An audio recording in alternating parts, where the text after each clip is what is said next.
नमस्कार दोस्तों, मैं मोहिनी। स्वागत है आपका मेरे यूट्यूब चैनल स्ट्राइविंग एस्पिरेंट में। आज से हम ज्योग्राफ़ी की एक सीरीज़ शुरू कर रहे हैं, जिसमें सबसे पहले हम इंडियन ज्योग्राफ़ी को कवर करेंगे और उसके बाद वर्ल्ड ज्योग्राफ़ी को देखेंगे। तो इस सीरीज़ का जो पहला लेक्चर है आज, इसका टॉपिक रहने वाला है भारत की अवस्थिति और उसके परिचय के बारे में है। तो आइए देखते हैं। भारत की स्थिति को अगर हम विश्व के परिप्रेक्ष्य में देखेंगे तो भारत जो है एशिया महाद्वीप में स्थित है। यहाँ पे महाद्वीप की चर्चा हुई है, तो सबसे पहले महाद्वीप के बारे में जान लेते हैं। हमारे पास कितने महाद्वीप हैं, इनकी संख्या कितनी है? 7। ओके, इनमें सबसे बड़ा महाद्वीप एशिया महाद्वीप है। भारत एशिया महाद्वीप का एक देश है, जिसकी अगर हम वर्ल्ड पे लोकेशन देखें तो ये जो है दक्षिण एशिया में स्थित है। ओके, इसके अलावा अगर बात करें, भारत को कई अन्य भाषाओं के नाम से भी पुकारा जाता है। इनमें कौन कौन सी भाषाएं शामिल हैं उनको देख लेते हैं। जैसे भारतवर्ष हो गया और भारत खंड है, इन नामों से भी भारत को पुकारा जाता है। अल हिंद, आर्यावर्त, हिंदुस्तान, हिंद, म्यागर, भारतवर्ष, तियांजू, फग्यूल, होडू, ये भाषाएं हैं। इनके नाम से भी भारत को पुकारा जाता है। लिपि की अगर बात करें तो लिपि देवनागरी लिपि है यहाँ की। राष्ट्रीय कैलेंडर शक संवत पर आधारित है। भारतीय मुद्रा जो है रुपया है। इसका जो चिन्ह होता है ये है, इंग्लिश में इसका कोड INR होगा, इंडियन नेशनल रुपीस। ओके, अर्थव्यवस्था के परिप्रेक्ष्य में अगर हम देखेंगे तो विश्व की 5वीं सबसे बड़ी अर्थव्यवस्था है भारत, जिसको अभी तीसरी अर्थव्यवस्था की बनने की ओर अग्रसर है अभी। ओके, भारत का राष्ट्रगान जन गण मन अधिनायक जय है, भारत का राष्ट्रगान है। राष्ट्रीय गीत भारत का वंदे मातरम है, जिसको बंकिम चंद्र चटर्जी ने लिखा हुआ है। राष्ट्रीय पशु देख लेते हैं। राष्ट्रीय पशु कौन सा है? बाघ है। और राष्ट्रीय विरासत पशु कौन सा है? तो हाथी हो जाएगा। ओके, राष्ट्रीय प्रतीक की बात करते हैं तो अशोक चिन्ह जो है राष्ट्रीय प्रतीक है। राष्ट्रीय पक्षी मोर। राष्ट्रीय पक्षी कौन सा है? मोर। राष्ट्रीय फूल कौन सा है? कमल। राष्ट्रीय सरीसृप किंग कोबरा। राष्ट्रीय सब्जी, इसके बारे में तो जानते ही होंगे आप लोग। राष्ट्रीय सब्जी क्या नाम है? कद्दू। ओके, राष्ट्रीय फल आम है। राष्ट्रीय वृक्ष बरगद। राष्ट्रीय नदी कौन सी है? गंगा। ओके, राष्ट्रीय जलचर डॉल्फिन है। ये डॉल्फिन जो है राष्ट्रीय जलचर है भारत की। इसके अलावा भारत की जनसंख्या की बात करें तो जो भारत की कुल जनसंख्या है 121 करोड़ है। और ये 121 करोड़ जो जनसंख्या है, जो जनगणना हुई थी 2011 में, उसी के अनुसार इसको भी लिया जाता है, क्योंकि उसके बाद से अभी तक जनगणना नहीं हुई है। तो जो डेटा लिया जाता है वो 2011 की जनगणना के अनुसार ही लिया जाता है। ओके, जनसंख्या की दृष्टि से अगर हम देखेंगे तो विश्व का दूसरा सबसे बड़ा देश है जो जनसंख्या की दृष्टि से। इससे पहला कौन सा है? तो चीन है। क्षेत्रफल के दृष्टिकोण से देख लेते हैं भारत की स्थिति को। तो क्षेत्रफल के दृष्टिकोण से भारत का विश्व में 7वां स्थान है। कितना क्षेत्रफल है भारत का? तो 32,87,263 वर्ग किलोमीटर भारत का क्षेत्रफल है और ये विश्व का 7वां सबसे बड़ा देश है। ओके, इससे बड़े 6 अन्य देश हैं, उनके नामों को देख लेते हैं। कौन कौन से देश हैं? रूस, कनाडा, चीन, USA, ब्राज़ील और ऑस्ट्रेलिया, ये 6 बड़े देश हैं।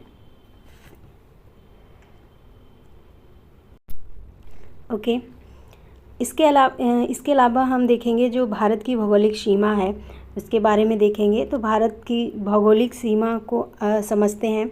उत्तर में हिमालय है, ये मैप में भी आप लोग देखते चलिए। पूरब में बंगाल की खाड़ी है, बे ऑफ बंगाल। पश्चिम में अरब सागर है, अरेबियन सी। दक्षिण में हिंद महासागर है। ओके, जो कि अपने आप में देखेंगे तो चारों के चारों जो हैं भारत के लिए बहुत ही महत्वपूर्ण हैं। भौगोलिक जो सीमाएं हैं भारत की वो बहुत ही महत्वपूर्ण हैं। क्योंकि अगर हम इसमें अगर हम हिमालय को देखेंगे, सबसे पहले हिमालय को देख लेते हैं। तो हिमालय जो है ये उत्तर से जो हवाएं होती हैं, जो ध्रुवीय हवाएं हैं, उनको भारत में आने से रोकता है।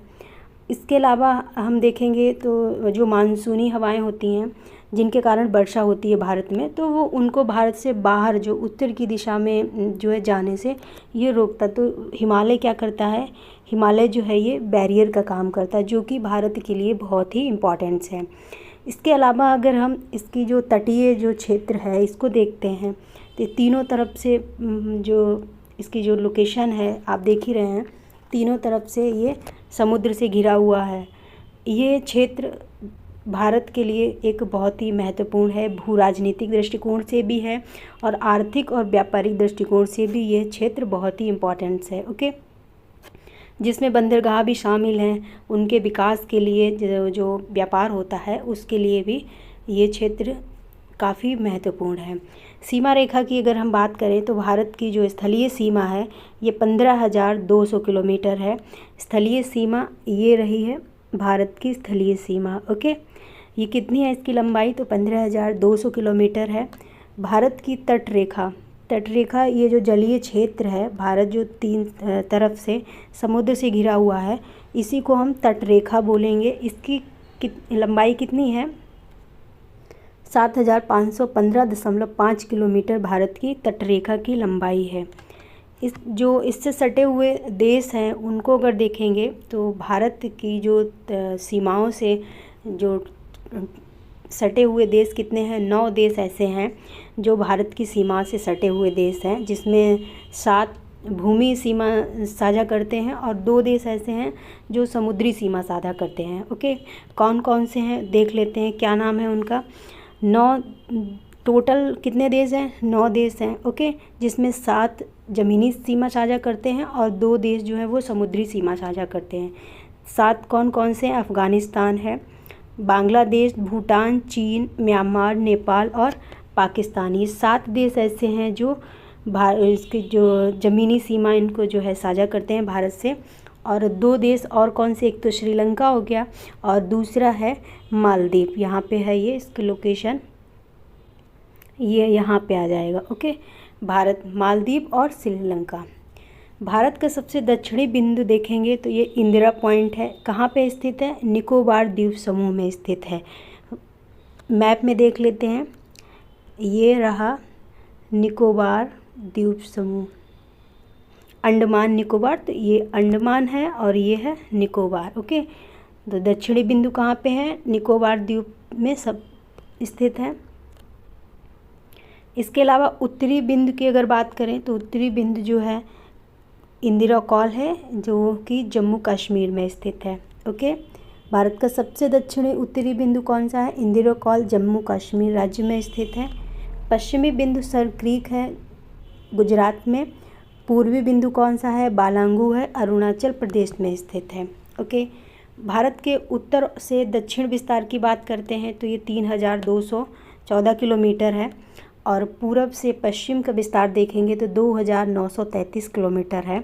पूरब और पश्चिम, उत्तर और दक्षिण, कौन सा विस्तार एक बार मैप में देख लेते हैं।